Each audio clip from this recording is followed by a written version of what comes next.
Class ইলেভেনের Bangla, class ইলেভেনের বাংলা তেলেনাপোতা আবিষ্কার। লিখেছেন প্রেমেন্দ্র মিত্র। তোমরা সবাই মন দিয়ে শোনো আর লেখো, সবাই লাইক অ্যান্ড সাবস্ক্রাইবটা দিয়ে দাও। তেলেনাপোতা আবিষ্কার গল্পে অবলম্বনে যামিনী চরিত্রটি সম্পর্কে আলোচনা করো। প্রেমেন্দ্র মিত্র রচিত তেলেনাপোতা আবিষ্কারের অন্যতম প্রধান নারী চরিত্র যামিনী। যামিনী শব্দ অর্থ রাত, তাই যামিনী চরিত্রে আপাত অন্ধকারে ভাব লক্ষিত হয়। গল্পকথকের মনে হয়েছিল মেয়েটি কোন বয়সের আপনি বুঝতে পারবেন না, মেয়েটি কোন বয়সের আপনি বুঝতে পারবেন না। তার ক্ষীণ দীর্ঘ অপুষ্ট শরীর দেখলে মনে হবে কৈশোর অতিক্রম করে যৌবন উত্তীর্ণ হওয়া তার যেন স্থগিত হয়ে আছে। অমায়িক ব্যবহার। যামিনী গতিবিধিতে গল্পকথক কোনো আদর্শতা দেখেননি। শান্ত করুন আর অমায়িক তার ব্যবহার। সেবা পরায়ণতা। যামিনীর বৃদ্ধা মা কঙ্কালসার মূর্তির মতো হয়ে গেছেন, আর তাকে নির্বিকারভাবে সেবা যত্ন করে যামিনী। সংসারে যাবতীয় কাজের ভার তার উপর। যামিনীর মায়ের কথায় আমার মতো ঘাটের মরারাও শুধু ভাঙা ইট আঁকড়ে এখানে সেখানে ঢুকছে। বিচার বিবেচনা বোধ। নিরঞ্জনের অন্য জায়গায় বিয়ে হয়ে যাওয়ার খবর যামিনী জানলেও মায়ের কাছে গোপন রেখেছে, কেননা রাতে তার মায়ের নিঃশ্বাস বন্ধ হতে পারে। আবার কতকের বন্ধুদের কাছ থেকে মনিরাকে সন্তর্পণে যামিনী তার মায়ের কাছে এনে উপস্থিত করেছে। প্রতিবেশী সুলভ আচরণ।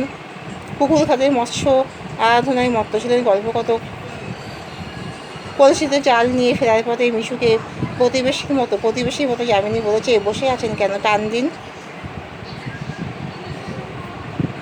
তেলেনাপোতা আবিষ্কার গল্পে অনুসরণে গল্পকথক চরিত্রটি বিবরণ দাও। গল্পকথক হলেন এই গল্পের অন্যতম প্রধান চরিত্র। গল্পকথক চরিত্র অন্যতম দিক হল ঘুমন্তি বাসু আবিষ্কারও। গল্পের সূচনায় মঙ্গলবারের দুদিনের কর্মবিরতি পেয়ে কথক বেরিয়ে পড়েন। কথকের উদ্দেশ্য একদিকে মৎস্য শিকার, অন্যদিকে নতুন ছায়াময় অন্ধকারে নিমজ্জিত গ্রাম তেলেনাপোতা আবিষ্কার। নাগরিক প্রতিনিধি জনকোলাহলপূর্ণ মহানগরে কর্মব্যস্ততায় পরিশান্ত হয়ে পড়েছিলেন গল্পকথক। সেই ক্রান্তি থেকে একটু অবসরের জন্য তেলেনাপোতায় পৌঁছে নানা ঘটনার মুখোমুখি হন কথক। তেলেনাপোতা সেই স্মৃতি। গল্প শেষে কথক বলেন, অস্ত যাওয়া তারার মতো তেলেনাপোতার স্মৃতি আমার কাছে ঝাপসা একটা স্বপ্ন বলে মনে হয়। অঙ্গীকার পূরণের সামর্থ্যহীনতা।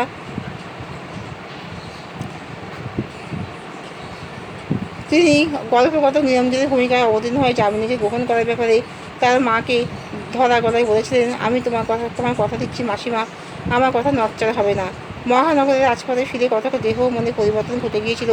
তখন তার মনে হয়েছিল ধ্বংসপুরী ছায়ার মতো সেই মেয়েটি হয়তো আপনার কোনো দুর্বল মুহূর্তের অবাস্তব কুয়াশার কল্পনা মাত্র। কৌতূহলী মানসিকতা।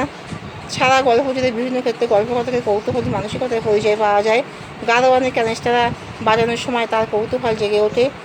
পুকুর ঘাটে দেখার মেয়েটির নাম শোনার পর কথকের সংলাপ আপনাকে কৌতূহলী হয়ে যামিনীর পরিচয় জিজ্ঞাসা করতেই হবে। প্রকৃতিপ্রেমিক। গল্পকথক গরুর গাড়িতে যেতে যেতে বাঘের উপস্থিতির কথা চিন্তা করতে গিয়ে বিশাল বড় মাঠ পার হয়ে যায়। কৃষ্ণপক্ষের ক্ষয়িত চাঁদ তাকে উদাস করে তোলে। মৎস্য আরাধনার সময় তার উপলব্ধি ঘুঘুর ডাকে আপনি আনমনা হয়ে যাবেন। এখানেই শেষ করলাম।